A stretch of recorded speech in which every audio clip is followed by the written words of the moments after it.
Hi, this is Vinnieart. I'm a former lead designer for McFarlane Toys, Diamond Select, Toy Biz. I'm also a comic book creator, and all the books you see here are from my company, Mella Art World. Please stay tuned for the end of the video and find out how to get these great books.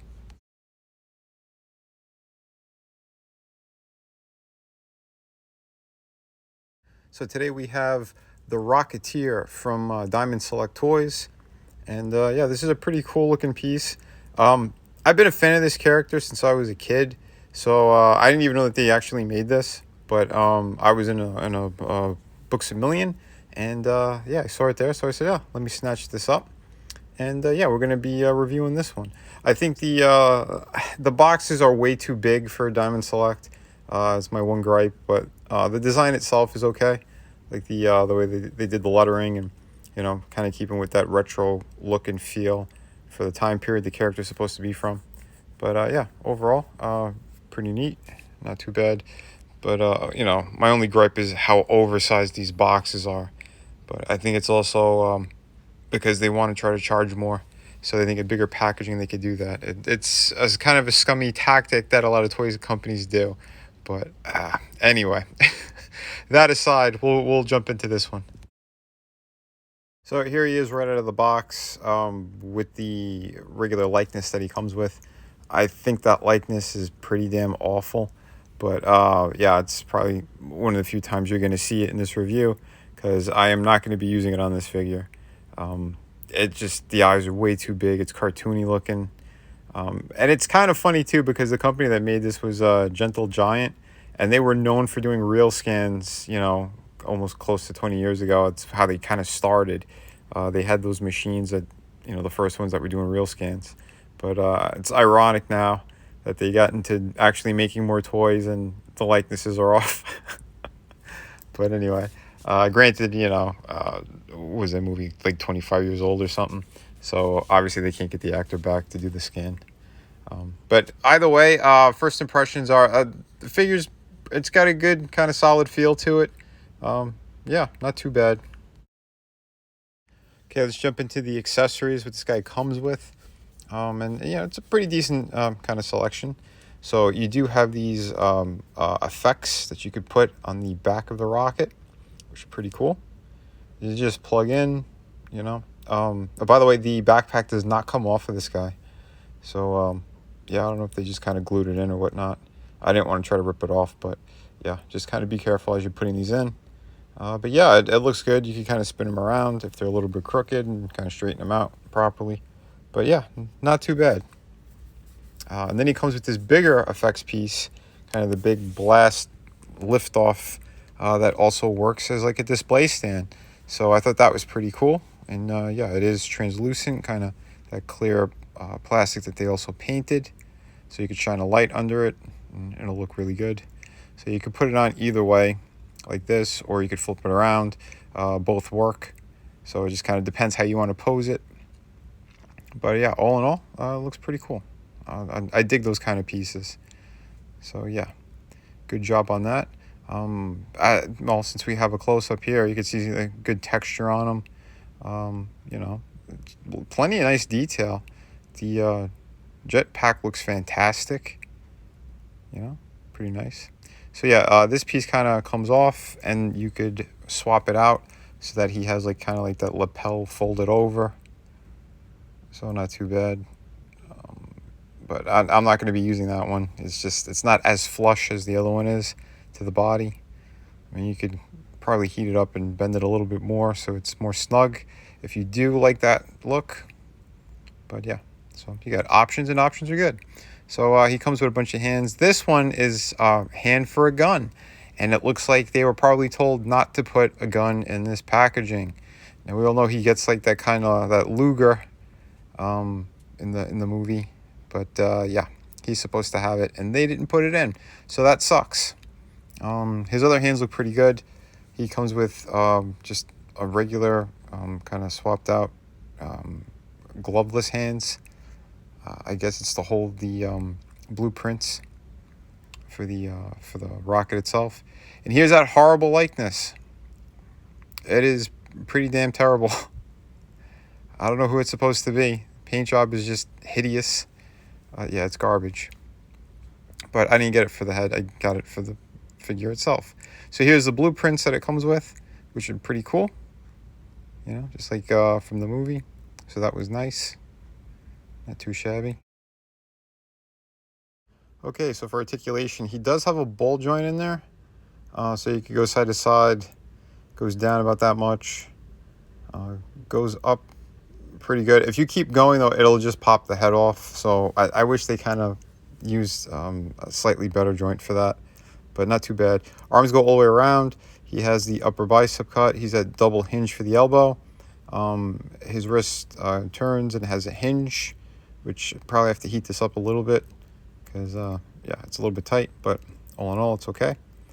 He's got the other hand for like he hits the button to activate. Waist is terrible. He's got almost no movement in there, which is really ridiculous.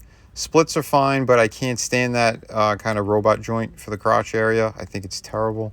But his legs go up that much. It doesn't really go back at all. He has a single hinge for the knee, which he has some rotation anyway, and then they gave him an extra cut up there for the knee, which is odd. He has okay kind of swivel for the ankle, goes up and it goes back, I guess a decent amount, not too bad. But missed opportunity not putting a ball joint in the actual waist. You want the character to have better movement, and they failed there.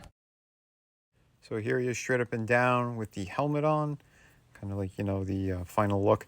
I had to use another base only because he does stand all right, but on the rotating base, for some reason, he kept toppling over when we get to like about this point. So yeah, it's just probably because the imbalance from the rocket itself, because you know it's weighted back there. But like I said, overall he's got a fantastic look, very accurate to the film and the comics. I like it. I like the way that they did that. And yeah, I never owned a Rocketeer figure, so this is the first one that I have, and I think it looks good. Looks good. Yeah, he does have some limitations, as we just kind of discussed before. I do believe articulation should have been way better, at least in that midsection, and the legs. The arms are fine, head's okay, but again, if they had a better ball joint for the actual head, this could have been really fantastic. But, you know, he does look in that general direction. I'm using one of those McFarlane bases again because it's something that's kind of on hand and holds them up well enough. But again, you can still see it flopping around a bit as it's rotating. But yeah, so I don't know if you want to get some fishing line. You can hang this guy up in the air if you'd like this, or you could use that other base. But yeah, like I said, overall, he does look good. But yeah, again, if you have a proper ball joint or better cut for the kind of midsection, you could get more dynamic movement in there, and it could have really saved this figure. That alone would have helped so much on the articulation and, you know, just the posability. But yeah, so it is what it is on that level. But like I said, paint applications are okay. They're adequate. Rocket looks great. Helmet looks fantastic. And the body's, it's okay for the paint on that.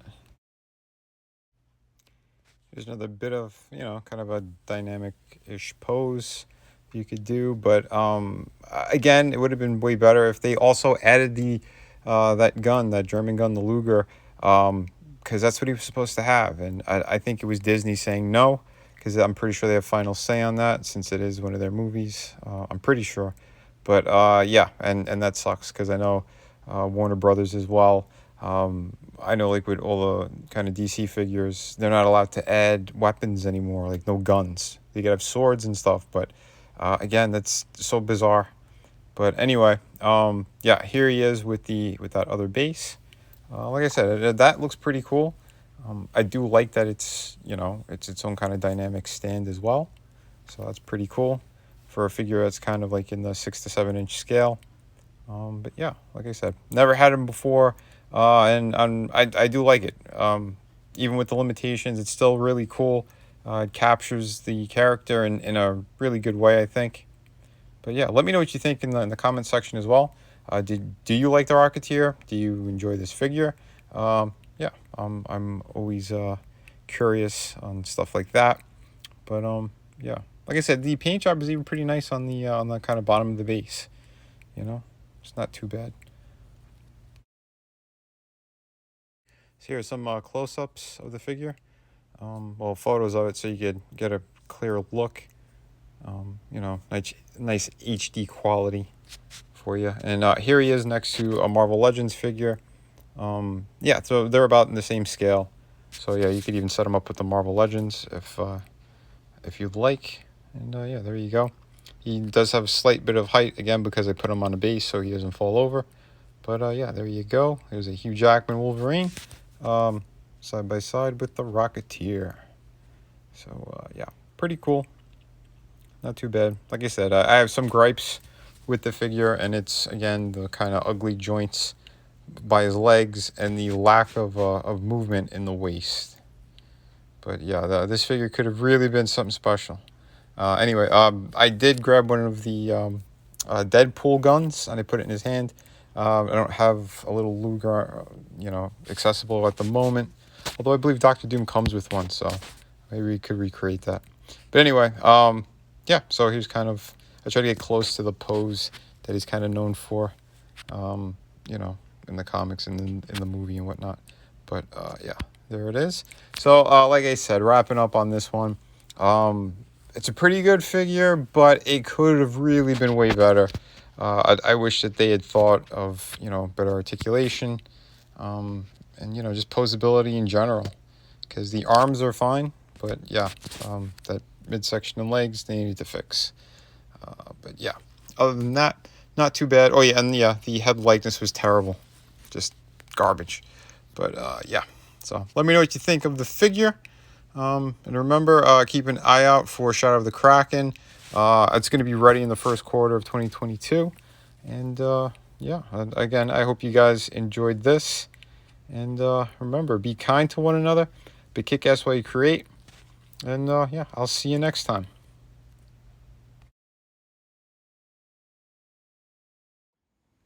Hi, this is Vinnie Tartamella, and we have Through the Woods hardcover book written by Frankie Tartamella.